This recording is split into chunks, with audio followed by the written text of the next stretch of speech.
Imagine a child so young, so seemingly innocent, yet capable of the unimaginable. 11 years old, with wide eyes and a face that could melt the coldest heart, Mary Bell was far from the picture of childhood innocence. But behind that mask, there lurked something dark and dangerous, a force that would leave two young boys dead and an entire country in shock. This isn't just the story of a child gone astray, it's the story of how the world failed to see the signs, how a girl barely out of childhood committed acts so chilling they still haunt the minds of those who remember.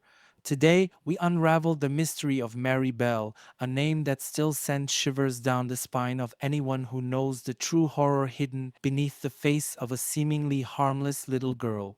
In the 1960s, Newcastle upon Tyne was a city on the edge of transformation, a place where industrial decline, urban decay, and poverty defined the lives of its residents. Traditional working class communities were being dismantled as old Victorian slums were demolished, leaving families displaced and struggling to find new footing in the midst of social and economic upheaval. Mary Bell grew up in Scotswood, a neighborhood marred by these very challenges. Rows of crumbling houses, abandoned streets, and rubble strewn wastelands became her playground. The city's focus on urban renewal meant little to the families who were still living in derelict buildings earmarked for demolition. Scotswood wasn't just physically decaying, it was a place where the fabric of the community itself was fraying, leaving vulnerable children like Mary exposed to neglect, violence, and a general sense of abandonment. In this environment, where hope was scarce and poverty overwhelming, Mary's childhood was anything but normal. She was raised in a household marked by chaos. Her mother, Betty Bell, was a violent alcoholic and sex worker, and her father was often absent. Surrounded by abuse and instability, Mary's formative years were shaped by a lack of love, structure, and safety. As the city around her crumbled, so did the boundaries of her childhood innocence, creating a storm that would soon engulf the lives of those around her. The turbulent setting of Newcastle in the 1960s was not just a backdrop, it played an integral role in the dark path Mary would take. It was a city where survival overshadowed childhood, and in Mary's case, the consequences were deadly. Mary Bell's home wasn't just dysfunctional, it was a cauldron of trauma. Raised by her mother, Betty Bell, a woman infamous for her violent and erratic behavior, Mary never stood a chance at a normal childhood. Betty wasn't just abusive in the typical sense, she was a deeply troubled alcoholic and sex worker who showed zero maternal instinct. It's said that on multiple occasions she tried to end Mary's life, once by forcing her to swallow sleeping pills in what appeared to be a deliberate attempt to get rid of her. What Mary witnessed in that household was not love or care. Her mother's profession exposed her to brutal scenes of violence intertwined with sexual acts. Betty's role as a dominatrix involved acts of violence that Mary couldn't escape, and the lines between what was normal and what was abuse became horrifyingly blurred. Worse, some family members believe that Betty exploited Mary, prostituting her out to clients at an impossibly young age. This went beyond neglect, it was outright betrayal. Her father, Billy Bell, was a criminal in and out of the picture, leaving Mary with no stable parental figures. When he was around, his presence was fleeting and chaotic. His lifestyle as a petty thief and his absence left a void that should have been filled with care, but instead, Mary was surrounded by instability. The first signs that something was terribly wrong with Mary Bell came long before the murders, but they were tragically ignored. Even as a child, Mary exhibited disturbing behaviors that hinted at her growing capacity for violence. In one incident, just 2 weeks before the first murder, Mary was seen attempting to choke young children. One of the most shocking accounts occurred when a group of mothers reported to the police that Mary had tried to strangle their daughters while playing in a sandbox. Mary's violent tendencies didn't end there. On May 11th, 1968, only 2 weeks before she would commit her first murder, a young boy was found dazed and bleeding after falling from the top of an abandoned air raid shelter. Mary was playing with him moments before the fall, and though he couldn't remember which of the girls pushed him, it was widely believed Mary was responsible. That same day, another incident occurred where Mary and her friend Norma Bell, no relation, were caught trying to throttle two young girls. Despite these serious incidents, the authorities merely issued a warning, believing the girls were simply engaging in childish mischief. These early red flags, the choking attempts, the air raid shelter incident, and even Mary's unsettling questions about what happens when someone is strangled were brushed aside. This wasn't just a failure by the authorities, but by the adults in Mary's life who saw her increasingly dangerous behavior and did nothing to intervene. Had anyone taken these warning signs seriously, the tragedies that followed might have been prevented. But in 1968, no one imagined that a child as young as Mary could be capable of the horrifying acts she was about to commit. The world ignored the signs, and two young boys would pay the ultimate price. On May 11th, 1968, a chilling incident occurred that would later be recognized as a prelude to Mary Bell's violent acts. Mary, alongside her friend Norma Bell, lured a 3-year-old boy to the top of an abandoned air raid shelter. What happened next could have been a warning of the horrors to come, but it was largely overlooked. The young boy, who was playing with Mary and Norma, was suddenly pushed off the shelter, falling over 7 feet to the ground. He sustained severe injuries, including a bloody head wound. Dazed and confused, he couldn't recall which girl had pushed him, but the suspicion heavily leaned toward Mary. That same evening, police were contacted by several parents who claimed Mary and Norma had tried to strangle their children earlier in the day while playing in a nearby sandpit. The police response, however, was disturbingly minimal.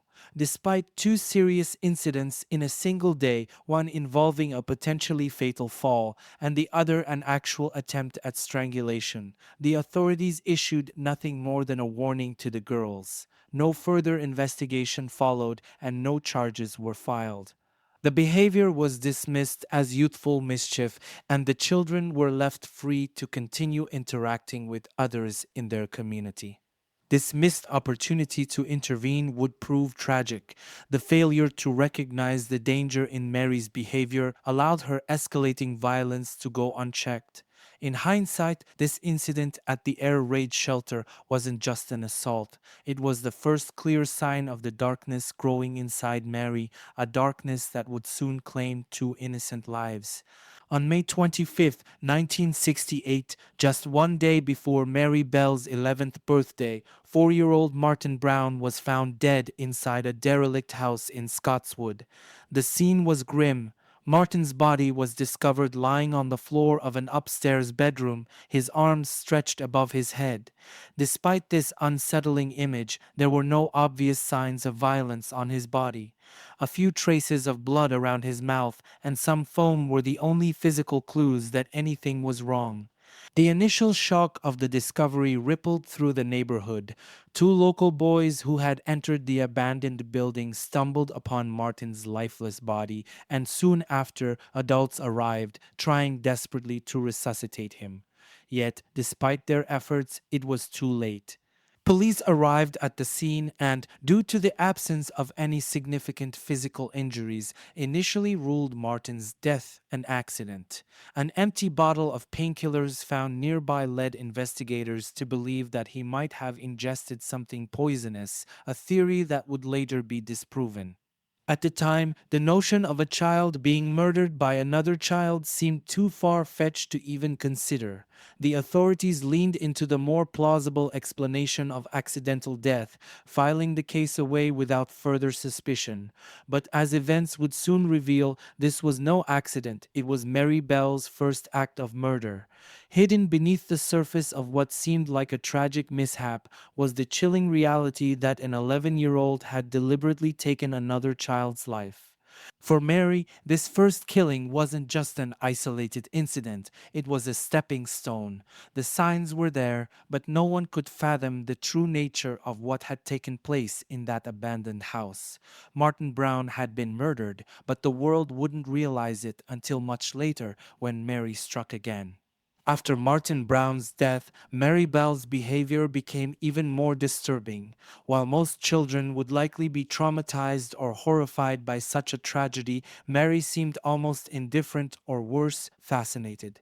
In a move that shocked those who knew her, Mary showed up at the Brown family's house just days after the murder. She approached Martin's grieving mother and coldly asked to see his body, claiming she wanted to see him in his coffin. Martin's mother, shocked and appalled by the request, immediately slammed the door in Mary's face. Her bizarre actions didn't stop there. In the days following the murder, Mary began casually telling her classmates that she was responsible for Martin's death. She bragged about it on the playground, even providing details about how she had killed him. Yet no one took her seriously. Mary had a reputation as a troublemaker and a liar, and her wild claims were dismissed as just another one of her attention seeking stunts. To those around her, it seemed like Mary was trying to make a game out of a tragedy. Her nonchalant attitude and chilling behavior weren't seen for what they truly were, a dangerous manifestation of her escalating violence. Instead, her peers and the adults in her life failed to believe her, overlooking the clear warning signs once again. In the aftermath of Martin Brown's death, the darkness in Mary continued to grow unchecked and unnoticed. A few days after Martin Brown's death, Mary Bell, along with her friend Norma Bell, broke into a local nursery school and committed an act that, in hindsight, revealed the depths of Mary's dark mindset. The two girls vandalized the nursery, overturning items and scrawling notes that were far more than just childish graffiti, they were chilling confessions. One of the notes read, "I murder so that I may come back," while another directly confessed to killing Martin Brown. Despite the disturbing nature of these messages, the police dismissed them as a prank. The idea that children, especially girls, could be capable of such calculated cruelty was unthinkable to the authorities. The nursery staff also reported that this wasn't the first time the building had been broken into, so it was easy to assume that this was just another instance of kids causing trouble. But these weren't just pranks or cries for attention. These notes were, in fact, Mary's way of taunting both the police and her community, confident that no one would believe she was capable of such horrific acts. It was a twisted game for her, one where she could confess to her crimes while remaining safely hidden behind the disbelief of adults. This break in at the nursery, combined with Mary's earlier behavior, was a clear red flag, but once again it was ignored. The authorities failed to recognize these as warnings of something far more sinister brewing inside Mary Bell. On July 31st, 1968, just months after the murder of Martin Brown, Mary Bell struck again. This time, the victim was 3-year-old Brian Howe. Once again, Mary was accompanied by Norma Bell, and together they led Brian away from his home to a secluded area. Unlike Martin's murder, this act of violence would reveal an even darker, more brutal side to Mary. Brian's body was later found in a wasteland near the railway tracks, an area often frequented by children. At first glance, it appeared as though he had simply been strangled. However, the discovery of new, gruesome details during the coroner's examination painted a far more sinister picture. After strangling Brian, Mary had mutilated his body. She used a pair of scissors to cut his hair and scratch marks into his thighs. Most disturbingly, she carved an M into his stomach, her twisted way of marking her work. This crime bore signs of a methodical cruelty that shocked even the most seasoned investigators. The coroner's report indicated that the force used in the strangulation was relatively light, suggesting that the killer was likely a child, which only intensified the suspicion around Mary and Norma. What horrified detectives the most, however, was the deliberate mutilation. These were not random acts of violence, but rather carefully chosen actions designed to inflict maximum terror and control over her victim. Following Brian's death, Mary and Norma showed no signs of remorse. In fact, both girls actively participated in the search for Brian's body, with Mary even pointing out the location where it was hidden under some concrete blocks. Her casual participation in the investigation further highlighted the unsettling nature of her psychological state. The murder of Brian Howe wasn't just a repeat of the violence she had already committed. It was an escalation, a clear indication that Mary Bell's capacity for cruelty was far beyond what anyone had previously imagined. When investigators discovered Brian Howe's body, the evidence revealed that this was no ordinary act of violence, but something far more deliberate and disturbing. The most chilling discovery was the way in which Mary Bell had mutilated Brian's body. Using a pair of scissors, Mary had scratched his thighs, cut his hair, and, in a grim act of ownership over the crime, carved the letter M into his abdomen. This mutilation was the first real clue that raised police suspicions. Up until that point, investigators had found it difficult to imagine that such violent acts could have been carried out by a child, but the methodical nature of the mutilation, especially the intentional carving of Mary's initial, indicated that this was more than just an impulsive act. The mutilation pointed to someone who was not only capable of extreme cruelty, but also enjoyed leaving a personal mark on the crime scene. The fact that Mary had carved her own initial into Brian's body was a pivotal moment in the investigation. It was a chilling signature, a sign of her need for recognition, and it set her apart from other suspects. The police now had to confront the horrifying reality that the murderer they were looking for wasn't just a child, but a child who had a disturbingly sophisticated understanding of violence. This discovery pushed the investigation into new territory. The police no longer saw these murders as accidents or random outbursts of anger. Instead, they began to understand that they were dealing with something far more calculated and far more chilling. As the investigation into the deaths of Martin Brown and Brian Howe deepened, detectives began to piece together the unsettling puzzle. By the time Brian's body was discovered, the community was on edge. Two young boys had died under suspicious circumstances in just a few months, both in the same area, and there were no known adult perpetrators.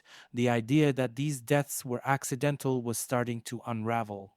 The mutilation of Brian Howe's body became a key turning point for detectives. The deliberate nature of the markings, especially the carving of the letter M into Brian's abdomen, pointed to someone who wanted to be recognized for the crime. Detectives were now faced with the unnerving realization that the killer might not be an adult, but a child. Mary Bell had already raised suspicions with her odd behavior during the investigation. She was seen hovering around the crime scenes, showing an unusual level of interest in the deaths, and even attempting to help with the search for Brian Howe's body.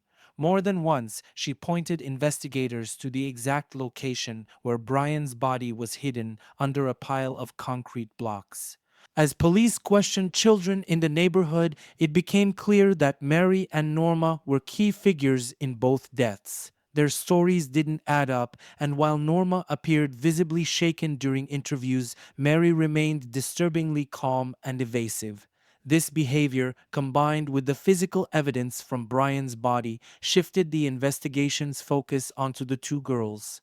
Detectives now faced the shocking possibility that the child responsible for these murders had not only killed twice, but had done so with chilling intent.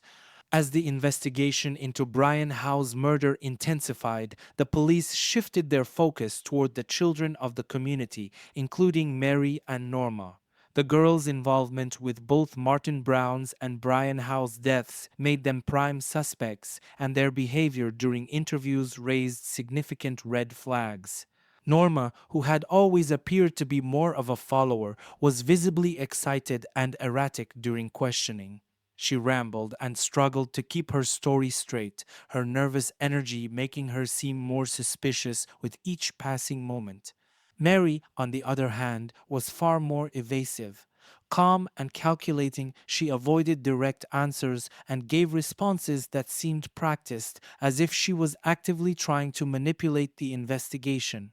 But her confident facade began to crack when a critical mistake changed everything. During one of the interviews, Mary made a comment that would shift the entire focus of the investigation. While discussing Brian Howe's murder, she casually mentioned seeing an older boy with a pair of broken scissors. This was a detail that had not been made public. Only the police and the killer knew that Brian's body had been mutilated with scissors. Mary's knowledge of this detail became the pivotal moment in the case. The investigators immediately realized that Mary wasn't just a witness, she had intimate knowledge of the crime that only the murderer could possess. This slip up, combined with the suspicious behavior of both girls, cemented their involvement in the investigators' minds. Norma soon began to break under the pressure, while Mary tried to hold onto control. But the walls were closing in, and the truth was finally beginning to surface. Mary Bell's confidence began to unravel with one critical mistake: her knowledge about the broken scissors used to mutilate Brian Howe. During police interviews, she attempted to shift suspicion onto an older boy, claiming she had seen him with a pair of broken scissors on the day of the murder. It was a seemingly small detail, but it was the exact moment that put Mary directly in the crosshairs of the investigation. This was a fact that had been carefully withheld by the police. Only the detectives and the killer knew that scissors had been used to mutilate Brian's body. The cuts to his hair, the scratches on his thighs, and the horrifying M carved into his abdomen had all been inflicted with this broken pair of scissors. There was no way Mary could have known about the scissors unless she had been there when it happened. The casual manner in which she mentioned this fact sent a shockwave through the investigative team. This was more than a coincidence, it was a crucial slip up that connected her directly to the crime. Her evasiveness during questioning had already raised suspicions, but this single revelation made it clear to detectives that Mary wasn't just a witness, she was involved. From this point forward, Mary was no longer just a child with disturbing tendencies. She was now the prime suspect in the murder of Brian Howe. This critical error turned the investigation from a wide search into a focused pursuit of the truth behind the two brutal murders that had shaken Newcastle to its core. As the pressure mounted, it wasn't long before Norma Bell began to crack under the weight of the investigation. Despite her initial denials, further questioning revealed that she was becoming increasingly agitated and unable to maintain her composure. Unlike Mary, who remained disturbingly calm and evasive, Norma was visibly nervous, her excitement giving way to fear. Eventually, under the intense scrutiny of the detectives, Norma broke down. She confessed that Mary had been the true mastermind behind both the murders of Martin Brown and Brian Howe. According to Norma, it was Mary who had taken the lead in both crimes, carrying out the killings and the mutilation with chilling detachment. Norma described how Mary had strangled both boys and how she had witnessed Mary's disturbing enjoyment of the acts. Her confession detailed how Mary had used the broken scissors to mutilate Brian Howe's body, further implicating her as the dominant figure in the horrific events. This confession was the breakthrough the detectives needed. With Norma's testimony in hand, they now had enough evidence to move forward with arrests. Mary Bell and Norma Bell were both charged with the murders of Martin Brown and Brian Howe, but the roles they had played in the crimes were viewed very differently by the authorities. While Norma was seen as a frightened, impressionable accomplice, Mary was viewed as the calculating and remorseless mastermind behind the violence. This turning point, with Norma's breakdown and her subsequent cooperation with the police, solidified the case against Mary. The once unimaginable that a child could orchestrate such brutality was now an undeniable reality. The revelation that an 11-year-old girl was behind the brutal murders of two young boys sent shockwaves across the UK. When the news broke that Mary Bell had been arrested for the killings of Martin Brown and Brian Howe, the public's reaction was one of sheer disbelief and outrage. The idea of a child killer, especially one so young, was unimaginable. It wasn't just the violence of the crimes that horrified people, it was the fact that a child could be responsible for such calculated brutality. The media quickly latched onto the sensational nature of the case.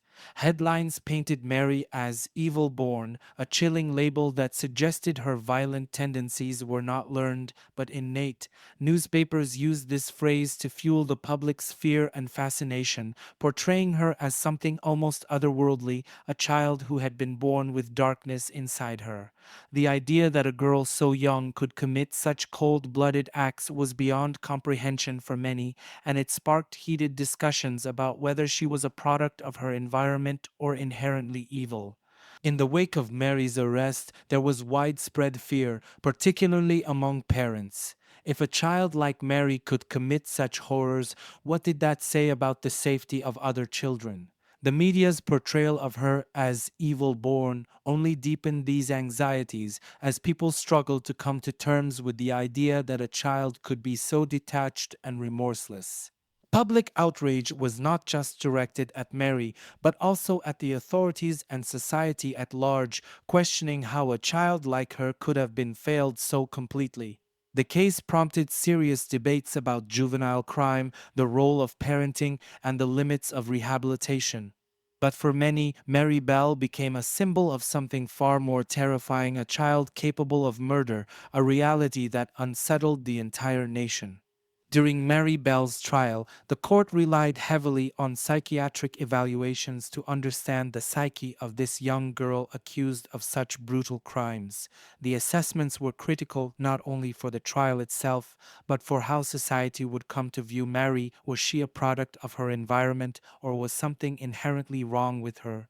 The psychiatric experts who examined Mary during the trial diagnosed her with psychopathic tendencies, which played a significant role in shaping her conviction.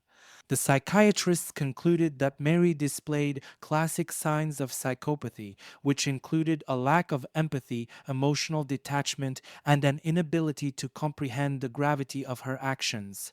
They observed how she had shown no remorse for the murders of Martin Brown and Brian Howe, and how her behavior both during and after the killings suggested a deep disconnect from the emotions and suffering of others.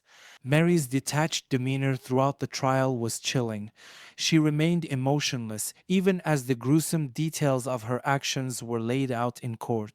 This coldness, combined with her earlier chilling behaviors, asking to see Martin's body, bragging about the murders to classmates, and showing no sign of guilt, reinforced the experts' diagnosis. They argued that Mary's behavior indicated a fundamental inability to form human connections or understand the emotional consequences of her actions.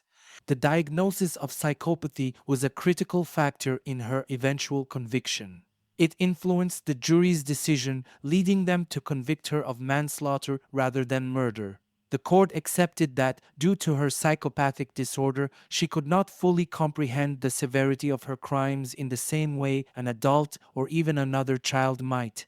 This diagnosis allowed the jury to view Mary as a deeply disturbed child rather than a calculated evil killer. The psychiatric evaluations not only shaped Mary's trial, but also left a lasting impression on how child criminals are viewed in the legal system. It was a case that forced society to confront the uncomfortable reality that even children could display traits typically associated with hardened adult criminals. During the trial, Norma Bell was portrayed in a drastically different light compared to Mary. While both girls had been involved in the murders of Martin Brown and Brian Howe, the court and the public came to view Norma as more of an unwilling accomplice than an active participant. She was seen as a girl who had been easily manipulated by the more dominant and calculating Mary, with little agency of her own. Norma's demeanor throughout the trial further reinforced this perception. Unlike Mary, who remained emotionless and disturbingly calm, Norma appeared confused, frightened, and remorseful. Her inconsistent statements during police interviews and her obvious distress gave the impression that she was not fully in control of the situation and had followed Mary out of fear or a desire to fit in. The defense argued that Norma had been dragged into Mary's dark world and was incapable of fully understanding the consequences of what was happening. She was portrayed as an impressionable and somewhat naive child who had been coerced into participating in the crimes without fully grasping the severity of Mary's actions. Ultimately, the court found this argument convincing.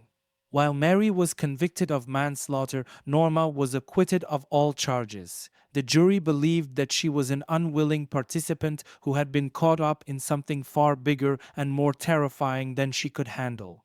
Her acquittal reflected the court's belief that she was more of a victim of Mary's manipulation than an equal partner in the crimes. Norma's acquittal was met with a mixture of relief and outrage.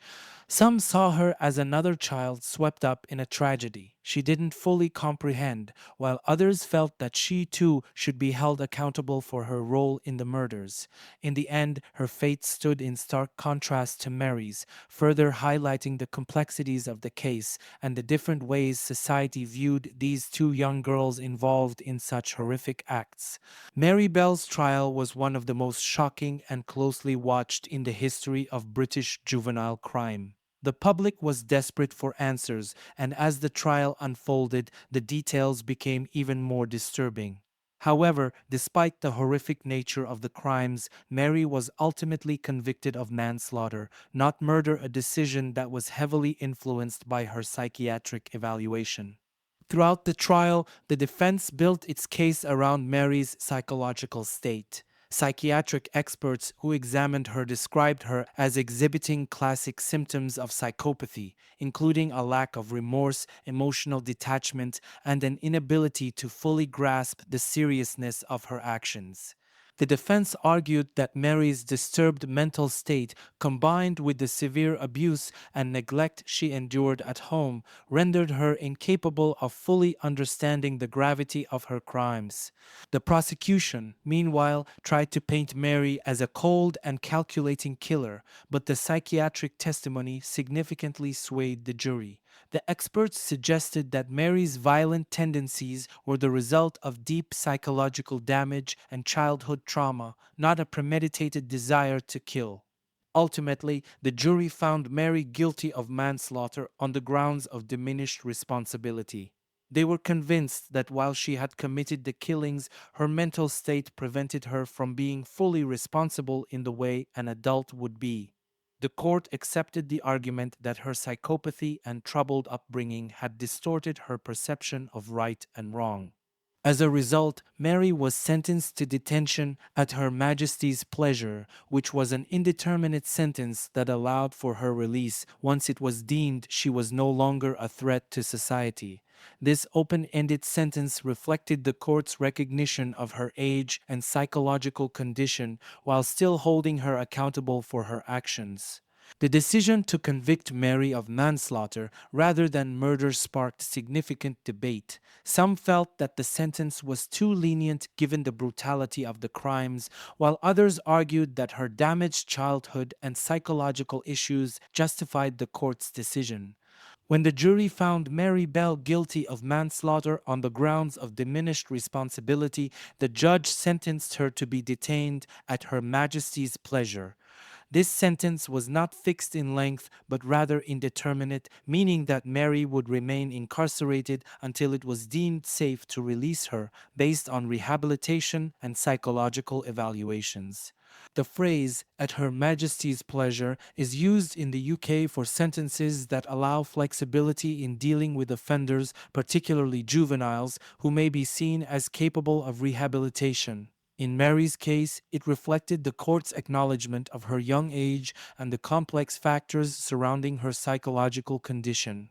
Unlike a fixed prison term, this sentence allowed the legal system to review Mary's progress over time and determine if and when she no longer posed a threat to society. This type of sentence placed Mary in a unique position. While it offered her the possibility of release if she showed improvement, it also meant that she could be held for as long as necessary, potentially for life. The indeterminate nature of the sentence kept the door open for extended incarceration if authorities felt she remained dangerous. For Mary, the implications were both hopeful and uncertain. On the one hand, she wasn't facing a life sentence with no chance of parole. On the other hand, her fate lay in the hands of psychologists, prison officials, and the justice system who would assess her readiness for release at various intervals. The public, however, remained deeply divided. Some saw this as a just response to a disturbed child, while others felt that the severity of her crimes deserved a harsher, more definitive punishment. Ultimately, this sentence allowed the legal system to address both Mary's youth and the gravity of her crimes, offering the possibility of rehabilitation while ensuring public safety. Mary Bell's life behind bars was a complex journey of isolation, manipulation, and the long term effects of being institutionalized from such a young age. Sent to Red Bank Secure Unit, a facility for juvenile offenders, Mary was placed in a world of constant supervision, with limited interaction with anyone outside her heavily controlled environment. Unlike most of her peers who would experience adolescence in the outside world, Mary grew up behind prison walls. During her time in juvenile detention, Mary's interactions with other inmates were strained. As the youngest and one of the most infamous prisoners, she became a subject of fear and fascination among both staff and fellow detainees. Her notoriety as a child killer made her an outcast, even in a facility designed for troubled youths. Mary, however, was not one to shy away from manipulation. She often used her intellect and charm to gain favor with certain staff members, although she remained emotionally distant from her peers. Institutional life left deep psychological scars on Mary. The isolation, combined with the trauma from her early years and the lack of any real emotional support, meant that she struggled to develop normal social relationships. Being removed from society at such a critical developmental stage only compounded her inability to connect with others, further reinforcing the emotional detachment that had characterized her early life. The effects of institutionalization became more evident as Mary grew older. Her personality, shaped by a rigid environment of control, evolved into one that was adept at navigating the rules of prison life, but ill prepared for the complexities of the outside world. This emotional stunting became one of the lasting consequences of her time behind bars. Mary's years in detention not only isolated her physically, but also stunted her emotionally, leaving her unable to fully reintegrate into society once her release became a possibility. As the years passed, Mary's time in detention was periodically reviewed, but it was clear that her rehabilitation would be a long and uncertain process. The authorities faced a difficult challenge: how to balance the possibility of rehabilitation with the risks of releasing someone who had committed such horrific crimes at such a young age. After spending 12 years in various detention centers, Mary Bell was released in 1980 at the age of 23. Her release sparked widespread controversy and ignited a media frenzy that gripped the public's attention. Many were outraged that a child who had committed such brutal murders could be set free, especially after serving what they saw as a relatively short sentence. For some, the idea of giving her a second chance was unthinkable. The media latched onto Mary's release, with journalists scrambling to cover the story and public interest reaching fever pitch. Reporters and the public alike wanted to know how someone who had once been dubbed evil born could be deemed safe enough to re enter society. Yet the legal system had made its decision, and her indeterminate sentence had been served based on the psychological evaluations that indicated she no longer posed a threat to the public. Despite this, there was an unmistakable tension. While some believed in rehabilitation and second chances, others were convinced that Mary should never have been freed. Mary's release into society was not an easy transition. She had spent her formative years behind bars, isolated from the world, and now faced the monumental challenge of starting over. However, she was given this opportunity under careful supervision and with a new identity to help her escape the unrelenting scrutiny of the press and public. In the years following her release, the struggle for Mary's anonymity became a defining chapter in her life. Given the intense media interest in her case, her legal team argued that she needed lifelong protection to prevent her from being hounded by the press and the public. The courts agreed, granting her anonymity upon her release, allowing her to start anew under a different name. This fight for anonymity reached new heights when Mary became a mother in 1984. The press and the public were relentless in their pursuit of her identity, and the threat of her past being exposed hung over her family like a dark cloud. In response, the courts granted not only Mary but also her daughter lifelong anonymity, the first time in British legal history that such an order was extended to the family of a former convict. The legal battle for her anonymity was hard fought, and it set a precedent for how the justice system deals with the privacy of rehabilitated offenders, particularly those who committed their crimes as children. It was a unique and highly controversial case, but one that ultimately allowed Mary and her daughter to live their lives away from the shadow of her past. While Mary Bell has managed to maintain her anonymity over the years, the public fascination with her case has never truly died.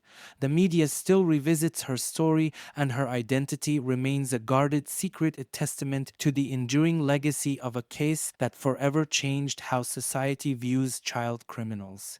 Mary Bell's case remains one of the most profound examples of the ongoing debate between rehabilitation and justice. The question that continues to arise from her story is whether someone as young as she was, who committed such heinous crimes, can truly be rehabilitated, and if so, what that says about the justice system. From a rehabilitation perspective, Mary Bell's eventual release after serving 12 years behind bars is often cited as a testament to the possibility that even individuals who have committed horrifying acts can change.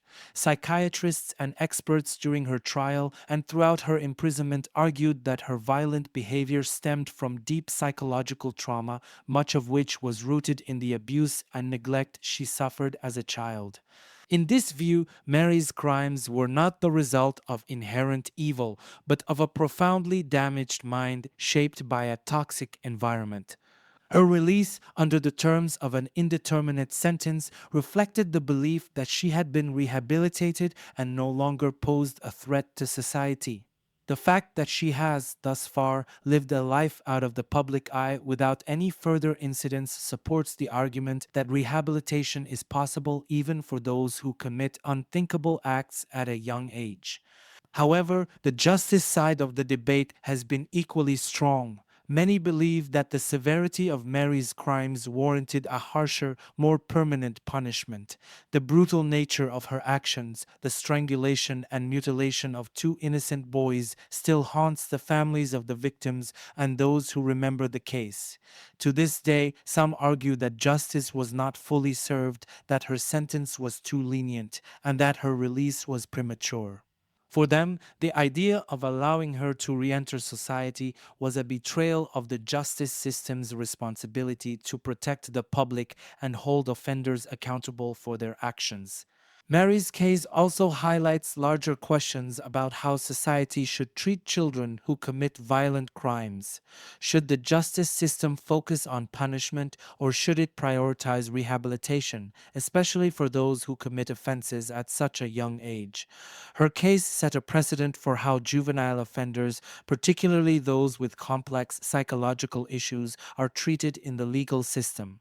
It underscores the tension between ensuring public safety and recognizing the potential for change in young offenders who may not fully grasp the consequences of their actions. Ultimately, the debate over Mary Bell's case reflects a deeper philosophical divide. Can the justice system truly rehabilitate, or are there some crimes and some individuals that are beyond redemption? Mary's life, her rehabilitation, and her ongoing anonymity continue to fuel this debate, serving as a reminder of the complexity of justice when it comes to child criminals. Mary Bell has lived most of her adult life under an assumed identity, protected by one of the most robust anonymity orders ever granted in the UK. After her release in 1980, she vanished from public view thanks to the court's decision to shield her identity. This protection was deemed necessary to give her a chance at rebuilding her life and later to protect her daughter from the intense media scrutiny that had followed Mary since childhood. Despite the media's continued interest in her story, Mary has successfully maintained a low profile for decades. The legal measures in place are so strict that any attempt to reveal her identity or whereabouts would be met with severe legal consequences, including possible imprisonment. She has changed her name multiple times, moving between locations to avoid detection. Her anonymity remains one of the most closely guarded secrets in British legal history. Mary's ability to remain hidden in the modern age, where information is so easily accessible, is a testament to the effectiveness of the legal protections afforded to her. She is reportedly still living in the UK, quietly maintaining a life far removed from the tragic and violent events of her childhood. The case of Mary Bell remains one of the most profound and complex in the history of juvenile crime. Her story has left an indelible mark on the criminal justice system, forcing society to grapple with difficult questions about the nature of evil, childhood trauma, and the possibility of redemption. Mary's actions as an 11-year-old shattered the illusion of childhood innocence, showing that even the youngest members of society can commit horrifying acts. Her case continues to influence how juvenile offenders are treated, particularly those with severe psychological damage. It has pushed the legal system to consider the balance between punishment and rehabilitation, raising the question, can a child truly understand the gravity of their actions, and if not, how should they be held accountable? Mary Bell's story compels us to think deeply about the consequences of childhood trauma and whether rehabilitation is possible for those who commit unthinkable crimes at such a young age. As we reflect on Mary's case, we are left with a haunting question. Is redemption possible for someone like Mary Bell, or will the shadow of her past forever define her? If this story has made you think, share your thoughts in the comments below. Do you believe in second chances, or are some crimes simply too great to forgive? Subscribe for more stories that dive deep into the darkest corners of human behavior and criminal justice.